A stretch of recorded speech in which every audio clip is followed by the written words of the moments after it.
Sometimes in basketball, the situation you are in just isn't the best for your abilities, especially when you are the third-ranked high school basketball prospect in all of the nation, and the college you choose ends up having the only 2 players ranked ahead of you.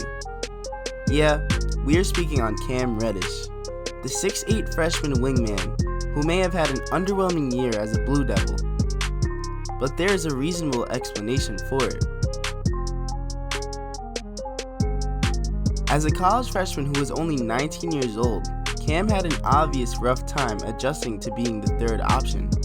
Coach K wanted Reddish to basically sit on the three-point line and defer to RJ Barrett, Zion Williamson, and even their point guard Trey Jones. Cam's main job was to hit spot-up threes, where he scored a majority of his points and play smothering defense. In many instances, his teammates would toss the ball out for him for a bailout three because he was the only above-average shooter on the team.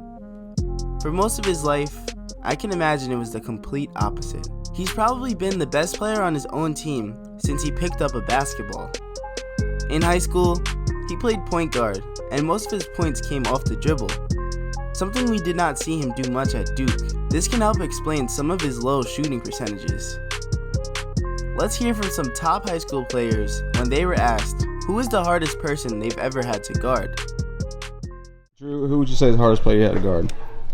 Probably Marvin Bagley or Cam Reddish. Cam, different, bro. You played against Cam? Yeah, bro. He gave me 44, bro. No. We was talking about college players. Who the hardest person you had to guard? Be honest, man. Could be when you're a freshman. Cam Reddish. I told you. Everybody gonna say. People. Everybody gonna say. Play? He gave me 44. When did you? 40. How many he gave you? Shit, everybody gave him more. Never mind. 40. How many he gave you? Well, he didn't get me 40. He gave like the person who would guard him, but I'm still on the team, so I'm a part of it.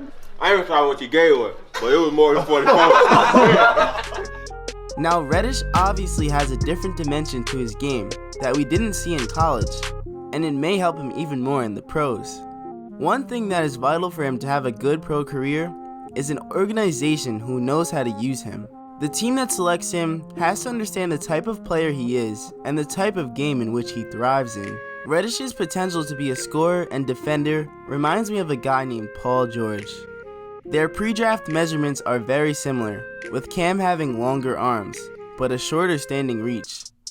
And even their freshman college stats are pretty similar. Of course, Paul George stayed for 2 seasons and played at Fresno State, who obviously played easier schools than Duke did. Considering that the ACC, where Duke plays, had 7 teams in the NCAA tournament, which all had a record of 15-6, had 5 teams in the Sweet 16, and the eventual national champion, Virginia, is a big deal.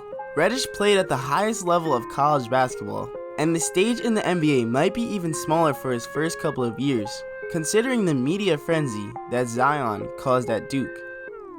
With all of this, Cam has all of the tools to be a serious NBA player. I do in fact question his motor. His weirdly timed knee injury during the NCAA tournament, where Coach K says he didn't know until right before the game, is very odd to me. But if you look at it in a nutshell, then you might be able to understand him as a frustrated young star. Keep in mind, he was the first of the 3 to commit to Duke. Maybe he didn't sign up for what he received. Personally, I'd like to see him get drafted by the Cavs or the Hawks.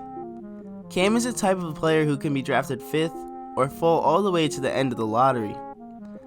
There's only one way to know for sure, and we will see where he gets drafted on June 20th.